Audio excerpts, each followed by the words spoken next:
الحمد للہ رب العالمین والصلاة والسلام علی سید الانبیاء والمرسلین محمد وآلہ واصحابہ اجمعین، اما بعد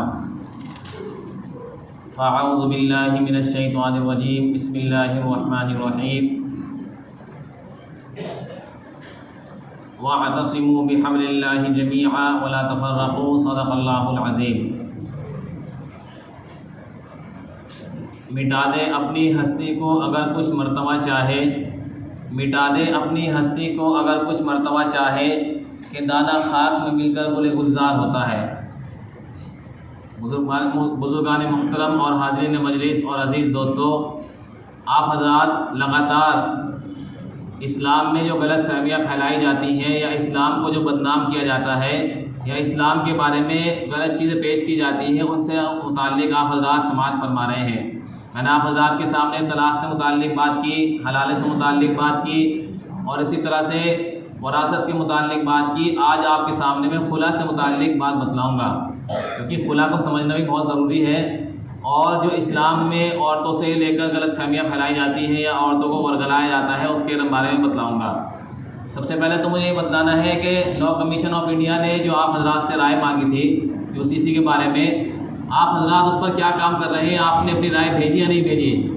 اس میں لاء کمیشن آف انڈیا نے رائے مانگی گئی تھی کہ جی آپ UCC کے بارے میں کیا کہنا چاہتے ہیں، آپ اس کی موافقت کرتے ہیں یا مخالفت کرتے ہیں؟ تو آپ نے اس میں رائے بھیجی یا نہیں بھیجی؟ اگر نہیں بھیجی ہوگی تو آپ جلد سے جلد بھیج دیجیے، کیونکہ لاء کمیشن آف انڈیا نے اس کی تاریخ اب 28 تاریخ کر دی ہے، 28 جولائی۔ اور بھیجنی کیسے ہے وہ آپ حضرات نے دیکھا ہوگا، مسجد کے باہر جگہ جگہ پر یہ مسلم پرسنل بورڈ کی طرف سے ایک بینر چپکا ہوا ہے، ایک فوٹو لگا ہوا ہے، جس میں اسکین کے مادھیم سے بتلایا گیا ہے، اسکین کے متعلق بتلایا گیا ہے کہ آپ اس میں اسکین کریں، اور اسکین کے بعد جو ہے اپنی جی میل سے آپ جو ہے وہاں پر ان کو احتجاج درج کرا دیں اپنا۔ تو بہرحال ویب سائٹ بھی ہے اس میں بنی ہوئی ہے، اور اس میں اسکین QR کوڈ بھی لگا ہوا ہے۔ تو ہم زیادہ سے زیادہ بھیجنے کی کوشش کریں، اور اپنے جو ملنے جلنے والے ہیں ان سے بھی جو ہے درخواست کریں کہ آپ جو ہے لاء کمیشن آف انڈیا کو اپنی رائے بھیجیں۔ بہرحال وہ 28 تاریخ تک ڈیٹ کر دی گئی ہے اس کی۔ تو خیر مجھے یہ بتلانا ہے کہ اسلام میں جو غلط فہمیاں پھیلائی جاتی ہے، آج خلا سے متعلق بتلانا ہے۔ خلا کا نام ایک طلاق بائن بھی ہوتا ہے، اور خلا کا نام ایک مبارات بھی ہوتا ہے۔ یہ کوئی بیان نہیں، آپ حضرات سے میں متعلق گفتگو کر رہا ہوں۔ خلا کا دوسرا نام طلاق بائن اور تیسرا نام مبارات، 3 چیز ہوتی ہیں۔ اب کیا ہوتا ہے کہ کبھی کبھی ایسا ہوتا ہے کہ جب میاں بیوی کے درمیان بہت زیادہ اختلاف بڑھ جاتا ہے،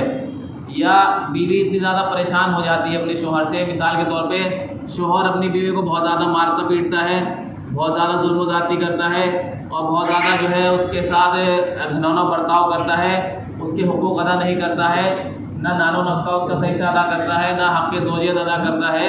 تو عورت کو یہ حق حاصل ہوتا ہے کہ عورت جو ہے اپنے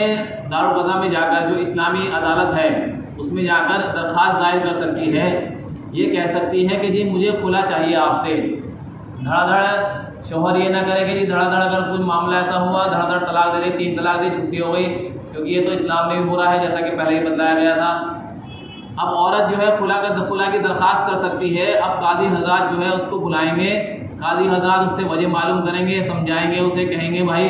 آپ جو ہے کیوں اس طرح سے حرکتیں کرتے ہو، کیوں آپ جو ہے اس طرح سے معاملات ان کے ساتھ کرتے ہو، کیوں آپ ان کے حق کی زوجیت اور نان و نفقہ ادا نہیں کرتے۔ شوہر کو 3 تاریخ دی جاتی ہے، اس میں جس طرح سے کورٹ میں دیکھا ہوگا آپ نے 3 تاریخ دی جاتی ہے، اور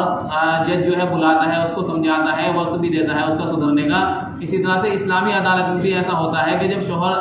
بیوی درخواست دیتی ہے تو شوہر کو بلایا جاتا ہے۔ اب جب شوہر نہیں مان رہا ہے، 1 تاریخ میں نہیں ماننا، دوسری تاریخ میں بھی نہیں مانا، تیسری تاریخ میں بھی اس کے ظلم برقرار ہیں، تو اب اس میں 2 چیزیں ہیں، آگے بتاتا جاؤں میں آپ کو۔ تو اب جو ہے جب نہیں ماننا ہے وہ، تو قاضی حضرات کیا کرتے ہیں کہ اس سے کہہ دیتے ہیں کہ بھائی جب تو نہیں ماننا ہے، اس کے ساتھ نہیں رہنا چاہ رہا ہے، تو اس کو طلاق دے دے۔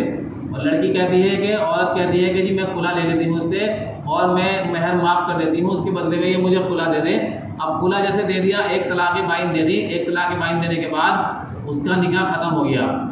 عدت گزار کر وہ کہیں اور نکاح کر سکتی ہے۔ دوسری بات یہ ہے کہ اس میں جب عدت گزار کر کہیں اور نکاح کر سکتی ہے، معاملہ ان کا ختم ہو گیا۔ خدا نخواستہ مرد کو بھی اپنی غلطی کا احساس ہوا، عورت کو بھی اپنی غلطی کا احساس ہوا، بعد میں یعنی کہ جب دوسرے سے نکاح ہو گیا یا عدت گزر گئی، نکاح ختم ہو گیا، تو اب دونوں کو اپنی غلطی کا احساس ہوا۔ اب غلطی کا احساس ہونے کے بعد وہ چاہتے ہیں کہ جی دوبارہ سے میں اسی شوہر کے نکاح میں چلے جاؤں، شوہر بھی چاہتا ہے کہ جی میں کہیں اور نکاح نہیں کرتا، مجھے اپنی بچے عورت ہی پیاری ہے، میرے چھوٹے چھوٹے بچے بھی ہیں، میں چاہتا ہوں کہ جو ہے دوبارہ سے اس سے نکاح کر لو۔ تو ایک طلاق بائن میں جو ہے گنجائش رہتی ہے کہ آپ اسی عورت سے نکاح کر سکتے ہیں، لیکن خلا کا پردھان ہونا چاہیے۔ ایسا نہیں کہ کوئی معاملات ہو جائے تو جو ہے دھڑا دھڑ طلاق دے دی، یا عورت پر ظلم زیادتی کر رکھی، یا عورت نے یہ کہہ دیا کہ جی میں تو تمہیں اس میں عدالت میں کھینچوں گی، یا میں تو تمہارا اوپر مقدمہ دائر کروں گی۔ اس سے کیا ہوتا ہے کہ اس سے جھگڑے فسادات بڑھتے ہیں۔ جب کورٹ کی بات آ جاتی ہے تو جھگڑے فساد بڑھتے ہیں، اور پھر جو ہے دونوں میاں بیوی میں بہت زیادہ انتشار پیدا ہو جاتا ہے۔ تو اسلامی عدالت جو حکومت ہے، یعنی کہ جو اسلامی دارالقضا قائم ہوتے ہیں، وہ یہ کہتے ہیں، مسلم پرسنل لا بورڈ کی طرف سے بھی دارالقضا قائم ہے کہ اپنے معاملات کو، اپنے مطالبات کو دارالقضا میں آپ سلجھا لیجیے، آپ جو ہے جھگڑے فساد کو زیادہ نہ بڑھائیے۔ آج کل کیا ہوتا ہے معاشرے میں کے اندر یہ ہوتا ہے کہ اور ایک چیز اس میں اور ہے، ایک چیز یہ ہے کہ شوہر نے یہ کہہ دیا اپنی بیوی کو چھوڑ رکھا ہے، یہ کہہ دیا جی نہ تو تیرا حقوق ادا کروں گا اور نہ میں تجھے طلاق دوں گا، لٹکا کے چھوڑ دوں گا تجھے میں کہیں کا بھی نہیں چھوڑنے کا، نہ تجھے نان و نفقہ دوں گا، نہ تیرے خرچے دوں گا، اور تیرے اوپر ظلم و زیادتی بھی کروں، کر لے جا کیا کرے تو۔ اب دیکھو شوہر نے، اب اس شریعت اسلامیہ نے وہاں بھی جو ہے عورت کا خیال رکھا ہے۔ آج اسلام میں یہ تو پھیلایا جا رہا ہے کہ جی اسلام میں عورتوں کو جو قید کر دیا جاتا ہے، اسلام میں جو ہے عورتوں کے اوپر ظلم و زیادتی ہوتی ہے، عورت کہیں نہیں کچھ کر سکتی، عورت جو ہے بیچاری پریشان حال ہے اور ایک جگہ بیٹھی ہوئی ہے، عورت کو جو ہے باندھ کر رکھ دیا، ایسا نہیں ہے۔ مذہب اسلام نے یہ کہا ہے کہ اگر عورت کے اوپر ظلم و زیادتی ہو رہی ہے اور شوہر یہ کہہ رہا ہے نہ تو تجھے نان و نفقہ دوں گا اور تجھے لٹکا کر چھوڑ دوں گا اور تجھے کہیں کا بھی نہیں رکھنے کا، کر لے کیا کرے، طلاق تو میرے ہاتھ میں ہے، طلاق تو میں دوں گا تجھے، تو اب جو ہے اب یہ آپ یہ سمجھیے کہ شریعت اسلامیہ نے طلاق دینے کا اختیار دو جنوں کو دیا ہے۔ اللہ تعالیٰ نے طلاق دینے کا اختیار، نکاح کو ختم کرنے کا اختیار دو جنوں کو دیا ہے۔ ایک تو شوہر کو کہ وہ اپنی بیوی کو طلاق دے کے چھوڑ دے، دوسرا یہ ہے کہ جب وہ طلاق نہیں دیتا اور یہ کہہ رہا ہے کر لے کیا کرے میرا، کیا کر لے گی تو، کر لے کیا کرے میرا، کیا کر لے گی تو اب جو ہے شریعت اسلامیہ میں عورت دارالقضا میں درخواست دائر کرے گی اور یہ کہے گی کہ جی یہ شوہر جو ہے مجھے پریشان کرتا ہے اور یہ کہہ رہا ہے کہ یہ کر لے کیا کرے گی تو، اور نہ تو تجھے رکھوں گا اور نہ تجھے طلاق چھوڑوں گا، لٹکا کر چھوڑ دوں گا، تیری زندگی خراب کر دوں گا۔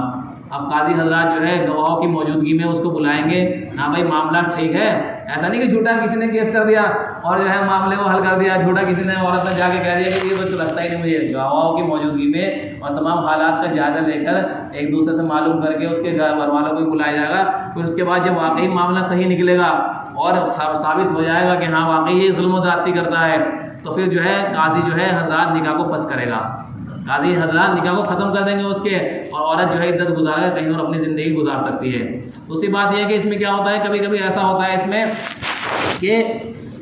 مرد یہ سوچتا ہے کہ جی نہ تو رکھوں گا اور نہ چھوڑوں گا، اور میں بھی نہیں جا رہا دارالقضا میں جا رہا، بلا رہے ہیں مجھے کوئی بات نہیں، بلا دے رہا ہوں، میں تو جانے کا ہی نہیں دارالقضا میں۔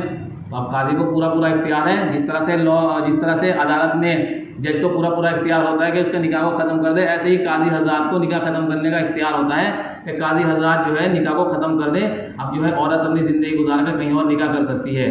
تو میرے محترم بزرگوں دوستو، آج جو ہے عورتوں کو ورگلایا جاتا ہے کہ جی آپ اگر کسی کے نکاح میں آ گئی تو آپ کو اب وہ جانے کا اختیار نہیں ہے، آپ جو ہے اب پھنس گئی اس میں، اب جب تک شوہر طلاق نہیں دے گا آپ کی طلاق ہی نہیں ہوگی۔ تو یہ بالکل غلط بات پھیلائی جاتی ہے،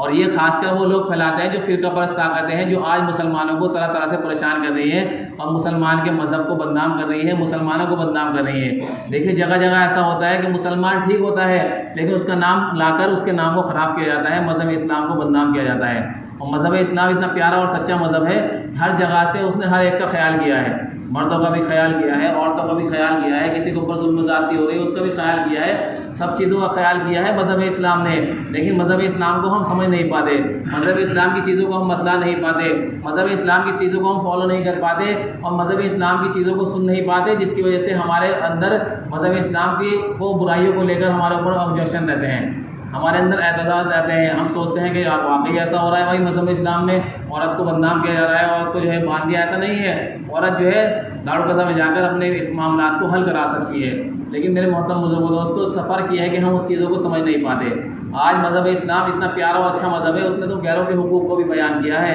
اس نے تو غیر مسلم کے حقوق کو بھی بیان کیا ہے، اس نے تو یہ کہا ہے کہ اگر کوئی خدا نخواستہ کوئی کسی غیر مسلم کے اوپر بیجا ظلم و زیادتی کر رہا ہے تو آپ صلی اللہ علیہ وسلم نے فرمایا کہ اگر کوئی کسی غیر مسلم کو ناجائز ستاتا ہے، ناجائز پریشان کرتا ہے تو حشر کے میدان میں اس کا گریبان پکڑ لوں گا کہ بھائی تم نے مذہب اسلام کے متعلق ہوتے ہوئے نسل انسانی کو پریشان کیوں کیا، تم نے کسی انسان کو تکلیف کیوں دی، تم نے کسی انسان کو بیجا پریشان کیوں کیا، کسی اسے کیوں ستایا، اس کو کیوں پریشان کیا۔ میرے محترم بزرگوں دوستوں، مذہب اسلام بڑا پیارا اور اچھا مذہب ہے، ہمیں مذہب اسلام کی قدر کرنی چاہیے اور مذہب اسلام کی چیزوں کو اختیار کرنا چاہیے اور مذہب اسلام کی چیزوں کو فالو کرنا چاہیے، اس پر 100% عمل کرنا چاہیے۔ اور عمل کیسے ہوگا؟ جیسے میں نے ابھی شعر پڑھا نا، ابھی بہت سارے آپ سوچتے ہوں گے جی شعر کیوں پڑھا جا رہا ہے، تو میں بتلا دوں آپ کو، مٹا دے اپنی ہستی کو اگر کچھ مرتبہ چاہے کہ دانا خاک میں مل کر گلے گلزار ہوتا ہے۔ جب ہم عمل کریں گے سچے دل سے تو تھوڑا پریشانی بھی آ گئی، تھوڑا جو ہے ہمیں ایسا بھی لگے گا کہ جی بہت زیادہ محنت کرنی پڑ رہی ہے، بہت زیادہ ایسا کرنا پڑ رہا ہے، بہت زیادہ نماز پڑھنی پڑ رہی ہے، بہت زیادہ یہ کرنا پڑ رہا ہے، تو وہ یہ مذہب اسلام اتنا پیارا مذہب ہے کہ تھوڑی سی محنت کرنی پڑتی ہے، لیکن اس کے فائدے اور اس کے اعمال اور اس کے جو ہے ثواب اور اس کی فضیلتیں بہت ہیں، لیکن تھوڑا سا اپنے آپ کو لگانا پڑتا ہے، اس میں تھوڑا سا دھیان لگا کے سننا پڑتا ہے، تھوڑا سا عمل کرنا پڑتا ہے، تب جا کر یہ چیزیں سمجھ میں آتی ہے۔ اور اگر ہم بیٹھے رہیں گے ایسی اپنی ہستی کو کچھ نہیں مٹانے کی کوشش کریں گے، یعنی کہ محنت کرنے کی کوشش نہیں کریں گے، تو بس جو جس نے دماغ میں ڈال دی، جو جس نے کان میں ڈال دی، ہاں جی یہ تو بہت زیادہ غلط ہو رہا ہے، عورتوں کے اوپر بہت زیادہ ظلم و زیادتی ہو رہی ہے، تو ان چیزوں کو سمجھنے کی کوشش کریں اور اپنی زندگی کو اسلام کی خاطر اور اسلام کو سمجھنے کی خاطر کچھ وقت دیا کریں، نمازوں کو پڑھنے میں ٹائم لگایا کریں، دین کو سیکھنے میں ٹائم لگایا کریں، کچھ چیزیں جو ہے جو اعتراضات کیے جا رہے ہیں ان کو سمجھنے کی کوشش کیا کریں، تو انشاءاللہ آپ کی زندگی بہت اچھی گزرے گی۔ اللہ تعالیٰ سے دعا کرتے ہیں کہ اللہ تعالیٰ ہم سب کو کہنے اور سننے سے زیادہ عمل کرنے کی توفیق عطا فرمائے اور اللہ تعالیٰ ہمیں ہمارے گناہوں کو معاف فرمائے۔ جن حضرات نے سنت نہیں پڑھی وہ سنت پڑھی۔